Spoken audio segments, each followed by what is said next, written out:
ನಮಸ್ಕಾರ ವೀಕ್ಷಕರೇ, ಒಂದು ವಿಶಿಷ್ಟವಾದ ವಿನೂತನವಾದ ಅತ್ಯಂತ ವಿರಳವಾದಂತಹ ದೃಶ್ಯ ಕಾವ್ಯಕ್ಕೆ ನಮಗೆ ಸ್ವಾಗತ. ಇಲ್ಲಿ ಫಾಕ್ಸ್ 24 ಲೈವ್ ಮತ್ತೆ ತನ್ನ ಗರಿಯನ್ನು ಕೆದರಿಕೊಂಡು ಒಂದು ಹೊಸ ಆಯಾಮಕ್ಕೆ ಬಂದು ನಿಂತಿದೆ. ನಾವು ಬಂದು ನಿಂತಿರುವಂತಹ ತಾಣ ಇದು ಮುನಿಯೂರಿನ ಶ್ರೀ ಗೋಪಾಲಕೃಷ್ಣ ಸ್ವಾಮಿಯ ಮಹಾಸನ್ನಿಧಾನ. ಎಲ್ಲಿ ಮುನಿಯೂರು ಅಂತ ಕೇಳುವುದಕ್ಕೆ ಈಗ ಆಸ್ಪದವೇ ಇಲ್ಲ. ಯಾಕೆ ಅಂತಂದರೆ ಬದಿಯಡ್ಕದಿಂದ ಏತಡ್ಕಕ್ಕೆ ಸಾಗುವಂತಹ ಹಾದಿಯಲ್ಲಿ ಮುನಿಯೂರು ಎನ್ನುವಂತಹ ಪ್ರಸಿದ್ಧವಾದ ತಾಣದಲ್ಲಿ ನೆಲೆ ನಿಂತಿರುವಂಥದ್ದು ಈ ಕ್ಷೇತ್ರ. ಬಹಳ ವಿಶೇಷವಾದಂತಹ ಹಿನ್ನೆಲೆಯನ್ನು ಉಳ್ಳಂತಹ ಈ ಕ್ಷೇತ್ರದಲ್ಲಿ ಶಾಶ್ವತವಾಗಿ ನೆಲೆ ನಿಂತಿರುವಂಥದ್ದು ಗೋಪಾಲಕೃಷ್ಣ ಸ್ವಾಮಿಯ ಮಹಾಸನ್ನಿಧಾನ. ಇಲ್ಲಿ ಗೋಪಾಲಕೃಷ್ಣ ಸ್ವಾಮಿಯ ಬಗ್ಗೆ ಹೇಳುವಾಗಲೂ ಕೂಡ 5 ಭಾವಗಳನ್ನು ಸ್ಫುರಿಸುವಂತಹ ವಿಶಿಷ್ಟವಾದಂತಹ ಮೂರ್ತಿ ಎನ್ನುವುದು ಆಸ್ತಿಕರ ಒಂದು ಭಾವ. ಏನದು ಅಂತ ಕೇಳಿದರೆ, ಗೋಪಾಲಕೃಷ್ಣ ಸ್ವಾಮಿ ಎನ್ನುವಾಗಲೇ ಅಲ್ಲಿರುವಂತಹ ಐಶ್ವರ್ಯ ಪ್ರಧಾನವಾಗಿ ಕಾಣುವಂಥದ್ದು, ಜೊತೆಗೆ ಮೂಲ ಸ್ವರೂಪವಾದಂತಹ ಮಹಾವಿಷ್ಣುವಿನ ಸ್ವಭಾವ ಮತ್ತು ಸ್ವರೂಪ, ಜೊತೆಗೆ ಸಂತಾನ ಗೋಪಾಲಕೃಷ್ಣನಾಗಿ ಇಡೀ ನಾಡಿಗೆ ಸಂತಾನದ ಅಭಿವೃದ್ಧಿಯನ್ನು ನೀಡುವಲ್ಲಿ, ಜೊತೆಗೆ ಗೋ ಸಂರಕ್ಷಣೆಯನ್ನು ನೀಡುವಲ್ಲಿ ದೊಡ್ಡದಾದಂತಹ ಆಯಾಮ, ದೊಡ್ಡದಾದಂತಹ ಕೊಡುಗೆ, ಜೊತೆಯಲ್ಲಿ ತೌಳವ ಸಂಪ್ರದಾಯ ಪ್ರಕಾರವಾಗಿ ವಿಷ್ಣುಮೂರ್ತಿ ದೇವರ ಸ್ವಭಾವವನ್ನು ತೋರಿಸುವಂತಹ ವಿಶಿಷ್ಟವಾದ ಭಾವ. ಹೀಗೆ ನೋಡ್ತಾ ಸಾಗುತ್ತಾ ಹೋದ ಹಾಗೆ ಪಂಚಭಾವಗಳನ್ನು ತೋರಿಸುವಂತಹ ವಿಶಿಷ್ಟವಾದ ಮೂರ್ತಿ ಇಲ್ಲಿ ಶಾಶ್ವತವಾಗಿ ನೆಲೆದುಕೊಂಡು ನಮ್ಮ ನಾಡಿಗೆ ಸಂಪತ್ ಸಮೃದ್ಧಿಯನ್ನು ನೀಡುವಂತಹ ಈ ಪುಣ್ಯ ಕ್ಷೇತ್ರದಲ್ಲಿ ಇದೀಗ ಅಷ್ಟಬಂಧ ಬ್ರಹ್ಮಕಲಶೋತ್ಸವದ ಮಹಾಸಂಭ್ರಮ 2026 ಮಾರ್ಚ್ 1ರಿಂದ 9ರವರೆಗೆ ಇಲ್ಲಿ ಬ್ರಹ್ಮಕಲಶೋತ್ಸವ ಬಹಳ ಸಾಂಗವಾಗಿ ನಡೆದರೆ, ಅದಕ್ಕಾಗಿ ಸಾರ್ವಜನಿಕ ವಲಯದಿಂದ ಪ್ರತಿನಿಧಿಗಳು, ಕಾರ್ಯಕರ್ತರು ಅದ್ಭುತವಾದಂತಹ ಕಾಯಕವನ್ನು ನಡೆಸಿ ಇಲ್ಲಿ ಸಿದ್ಧತೆಯನ್ನು ನಡೆಸ್ತಾ ಇದ್ದಾರೆ. ಅದರ ದೃಶ್ಯ ಕಾವ್ಯವನ್ನು ನಾವಿಲ್ಲಿ ನೋಡುವುದಕ್ಕಿದ್ದಾರೆ. ವಿಶೇಷವಾಗಿ ಕುಂಟಾರು ಮನೆತನದ ಪ್ರಸಿದ್ಧ ವೈದಿಕರಾದಂತಹ ತಂತ್ರಿವರ್ಯ ಬ್ರಹ್ಮಶ್ರೀ ರವೀಶ ತಂತ್ರಿ ಕುಂಟಾರು ಅವರು ಇಲ್ಲಿ ವೈದಿಕ ನೇತೃತ್ವವನ್ನು ವಹಿಸ್ತಾ ಇದ್ದರೆ, ತಂತ್ರಿವರ್ಯರಾದಂತಹ ಶ್ರೀ ವಾಸುದೇವ ತಂತ್ರಿಗಳು ಮಾರ್ಗದರ್ಶನವನ್ನು ನೀಡುವುದಕ್ಕಿದ್ದಾರೆ. ಹಾಗಿರುವಾಗ ಎಲ್ಲ ಆಯಾಮಗಳಿಂದ ನೋಡುವಾಗಲೂ ನಮ್ಮ ದೇವಾಲಯ ವಿಶಿಷ್ಟವಾಗಿ ಸುಂದರವಾಗಿ ಕಂಗೊಳಿಸುವಂತಹ ಈ ದೇವಾಲಯಕ್ಕೆ ಒಂದು ಹೊನ್ನ ಕಲಶವನ್ನು ನೀಡುವ ಹಾಗೆ ಬ್ರಹ್ಮಕಲಶೋತ್ಸವದ ಸಂಭ್ರಮ ನಡೆಯುವುದಕ್ಕಿದೆ. ಹಾಗಾಗಿ ಬನ್ನಿ ಇಲ್ಲಿನ ವಿಶೇಷತೆಗಳನ್ನು ತಿಳಿಯುತ್ತಾ ಸಾಗೋಣ.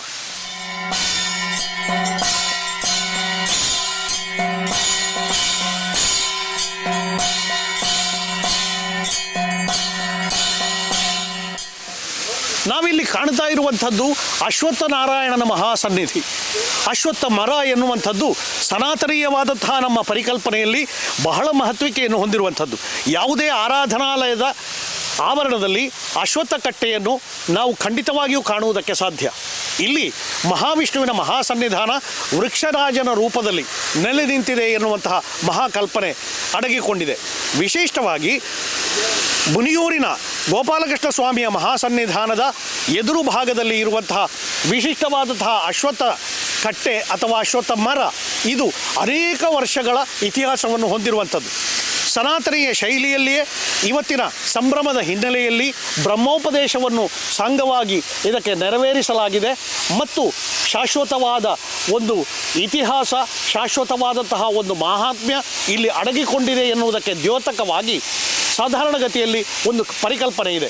ಬ್ರಹ್ಮೋಪದೇಶವನ್ನು ಮಾಡಿ ಸಾಂಗವಾಗಿ ಪೂಜಾದಿ ಕರ್ಮಗಳನ್ನು ನೆರವೇರಿಸಿದಂತಹ ಅಶ್ವತ್ಥ ಮರಕ್ಕೆ ಸರ್ಪರಾಜನ ಮಹಾಸನ್ನಿಧಾನವು ನೆಲೆಗೊಳ್ಳುತ್ತದೆ ಎನ್ನುವಂತಹ ನಂಬಿಕೆಗೆ ಪೂರಕವಾಗಿ ಕೆಲವೇ ದಿನಗಳ ಹಿಂದೆ ಇಲ್ಲಿ ನಡೆಯುತ್ತಿರುವಂತಹ ಸಂಭ್ರಮಕ್ಕೆ ಕೈಗನ್ನಡಿ ಹಿಡಿಯುವ ಹಾಗೆ ಸರ್ಪರಾಜನ ಮಹಾಸನ್ನಿಧಾನ ಇಲ್ಲಿ ಕಾಣಿಸಿಕೊಂಡದ್ದು ಮತ್ತು ಇಲ್ಲಿ ಶಾಶ್ವತವಾಗಿ ಅವನು ನೆಲೆಗೊಂಡಿದ್ದಾನೆ ಎನ್ನುವುದನ್ನು ಪ್ರತ್ಯಕ್ಷದರ್ಶಿಗಳು ಸಾಕ್ಷಿ ನುಡಿಯುತ್ತಾ ಇದ್ದಾರೆ ಎನ್ನುವಾಗ ಎಲ್ಲ ದೃಷ್ಟಿಕೋನದಿಂದಲೂ ಈ ದೇವಾಲಯದ ಮಹಾಸಂಭ್ರಮ ಎನ್ನುವಂಥದ್ದು ಅರ್ಥಪೂರ್ಣವಾಗಿದೆ.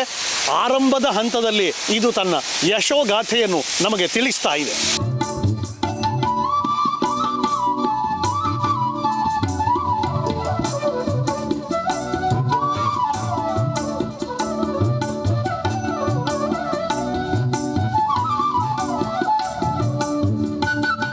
ಪ್ರಕೃತಿ ದೇವಿ ಬಹಳ ಸುಂದರವಾಗಿ ತನ್ನ ಅನುಗ್ರಹ ವಿಶೇಷವನ್ನು ನೀಡಿದಂತಹ ಭೂಮಿ ಇದು.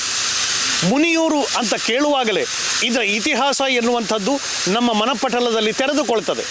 ಹೆಸರೇ ಸೂಚಿಸುವ ಹಾಗೆ ಮುನಿಗಳ ದೊಡ್ಡ ಗಣನವೇ ಇದ್ದಂತಹ ಪ್ರದೇಶ ಇದು ಅಂತ ಐತಿಹ್ಯ ನುಡಿಯುತ್ತದೆ.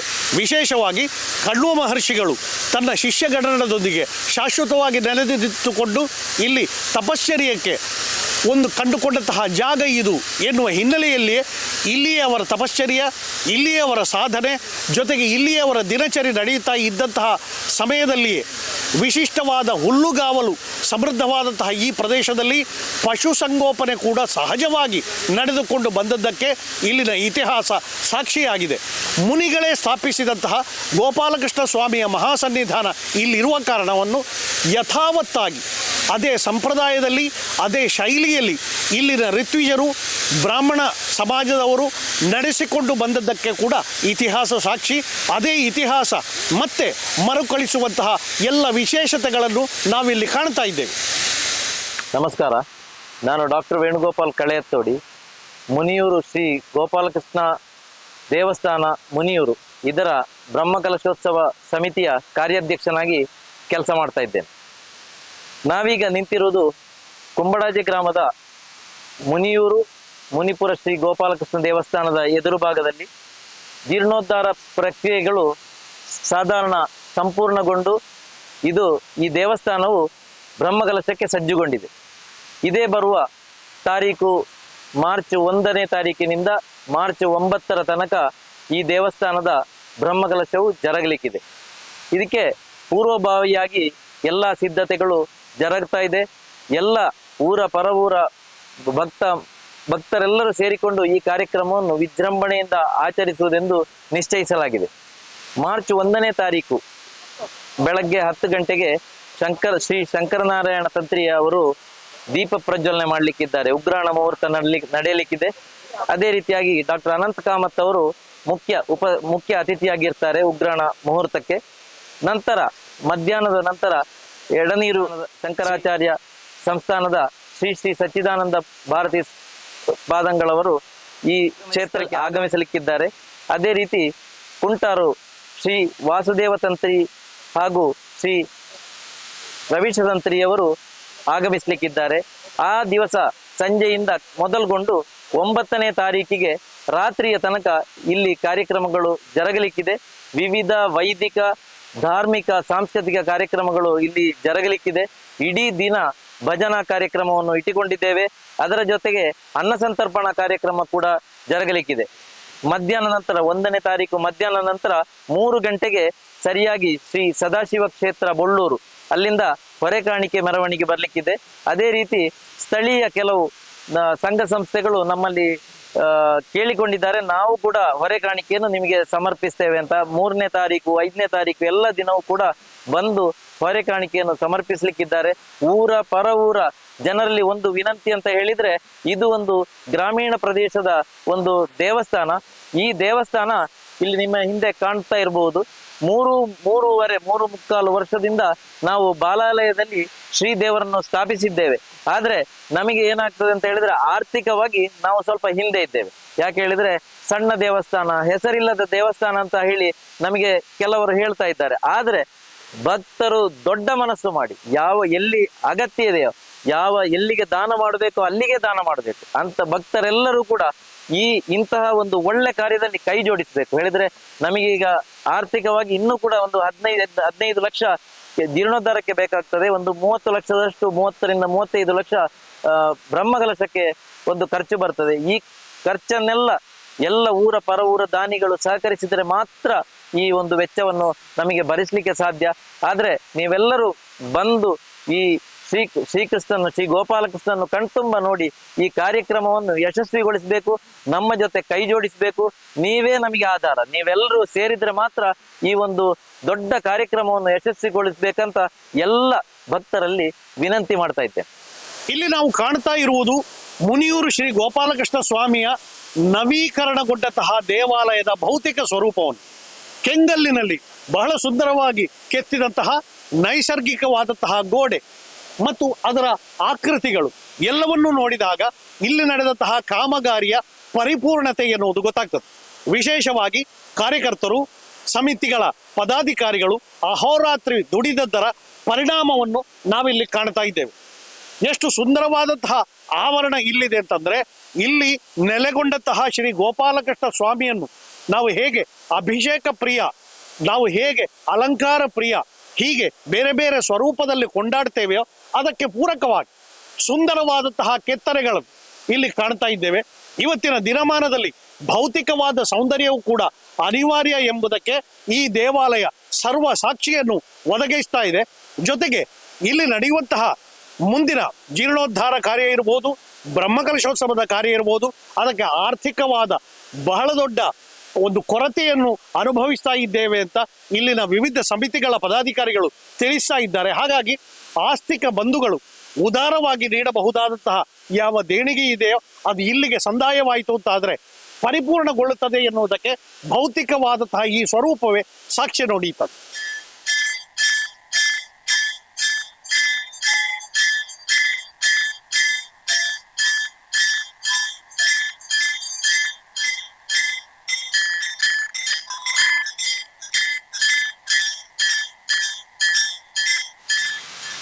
എല്ലാവർക്കും നമസ്കാരം.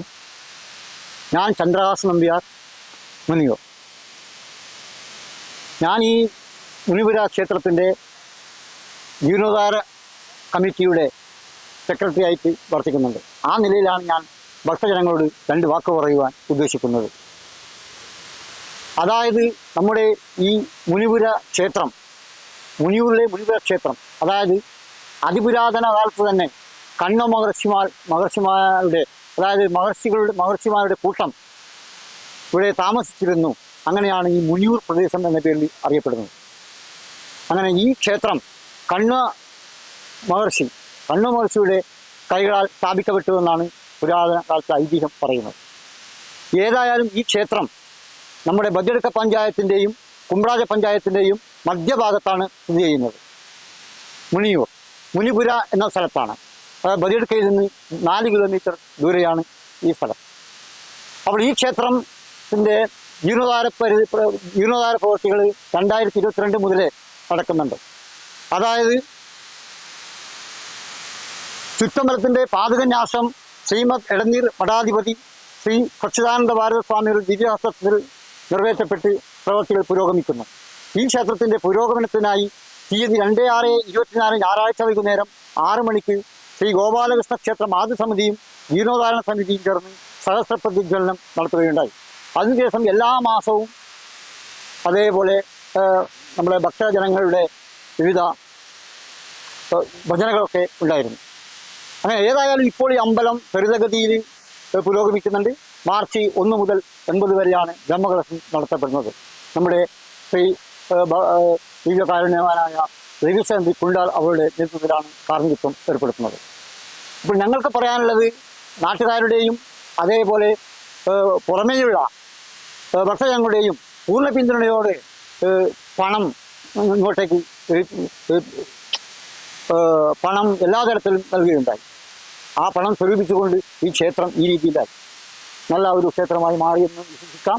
ഇനിയിപ്പോൾ ഞങ്ങൾക്ക് പറയാനുള്ളത് ഈ 10 ദിവസം എല്ലാവരുടെയും സഹായം വേണം എല്ലാ തരത്തിലും. അതായത് ഇനിയും കുറേ കാര്യങ്ങൾ നടത്തേണ്ടതുണ്ട്. ഏതായാലും രാത്രിയും പകലും ഇവിടെയുള്ള നാട്ടുകാരും അതേപോലെ ഭക്തജനങ്ങളും പണിയെടുത്തിട്ട് എല്ലാം നല്ലൊരു വെന്യൂ, നല്ലൊരു വിശാലമായ ഒരു സ്ഥലം ആക്കി മാറ്റിയെടുത്തിട്ടുണ്ട്. പിന്നെ വേറൊന്നും പറയാനില്ല. എല്ലാവരും ഇനിയും സാമ്പത്തികമായി നല്ല രീതിയിൽ സഹായിക്കുകയും ഈ 10 ദിവസം നമ്മുടെ ഈ ദേവൻ്റെ ഈ പ്രതിഷ്ഠാ കാര്യങ്ങളിൽ എല്ലാ തരത്തിലുള്ള ഭാഗമാവുകയും അതേപോലെ നല്ല എന്തെന്ന് പറയണ്ടേ നല്ല രീതിയിൽ ദൈവത്തിൻ്റെ അനുഗ്രഹം വാങ്ങി പോകണമെന്നും ഇന്ന് ಅಭ್ಯರ್ಥಿಸುತ್ತೇನೆ. ಭೌಗೋಳಿಕವಾಗಿ ಕಾಡು ಪೊದೆಯಿಂದ ತುಂಬಿಕೊಂಡಿದ್ದಂತಹ ಈ ಪ್ರದೇಶದಲ್ಲಿ ಇವತ್ತು ನಾವು ಯಾವ ಸ್ವರೂಪವನ್ನು ಕಾಣ್ತಾ ಇದ್ದೇವೆಯೋ ಅದಕ್ಕೆ ಇಲ್ಲಿನ ಕಾರ್ಯಕರ್ತರ ಅಹೋರಾತ್ರಿಯ ದುಡಿಮೆ ಬಹಳ ದೊಡ್ಡ ಯೋಗದಾನವನ್ನು ಕೊಟ್ಟಿದೆ ಅಂತ ಖಂಡಿತವಾಗಿಯೂ ನಾವು ಹೇಳಬೇಕು.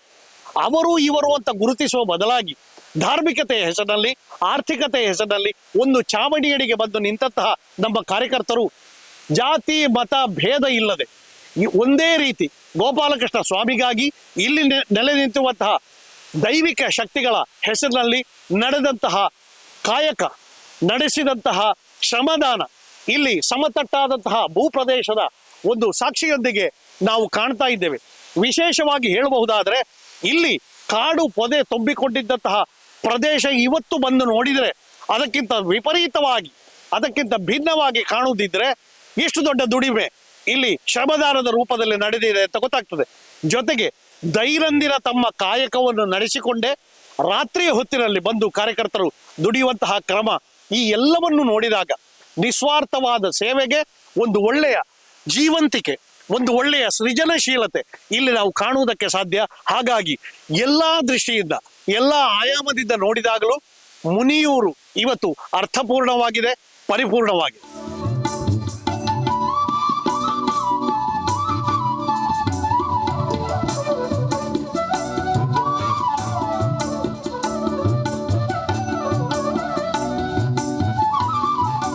ನಾನು ಶಂಕರನಾರಾಯಣಮಯ್ಯ ಬಜೆಡ್ಕ, ಮುನಿಯೂರು ಶ್ರೀ ಗೋಪಾಲಕೃಷ್ಣ ದೇವಸ್ಥಾನದ ಜೀರ್ಣೋದ್ಧಾರ ಹಾಗೂ ಬ್ರಹ್ಮಕಲಶ ಸಮಿತಿಯ ಅಧ್ಯಕ್ಷನಾಗಿ ಕೆಲಸ ಮಾಡ್ತಾ ಇದ್ದೇನೆ.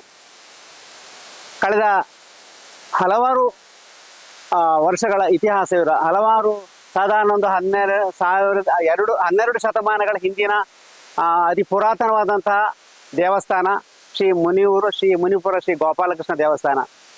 ಹಿಂದಿನ ಕಾಲದಲ್ಲಿ ಋಷಿ ಮುನಿಗಳು ತಪಸ್ಸು ಮಾಡಿದಂತಹ ಸ್ಥಳ ಎಂಬ ಒಂದು ಪ್ರತೀತಿ ಇದೆ. ಹಾಗೆ ಇಲ್ಲಿಗೆ ಮುನಿಪುರ ಎಂಬ ಹೆಸರು ಬಂತು.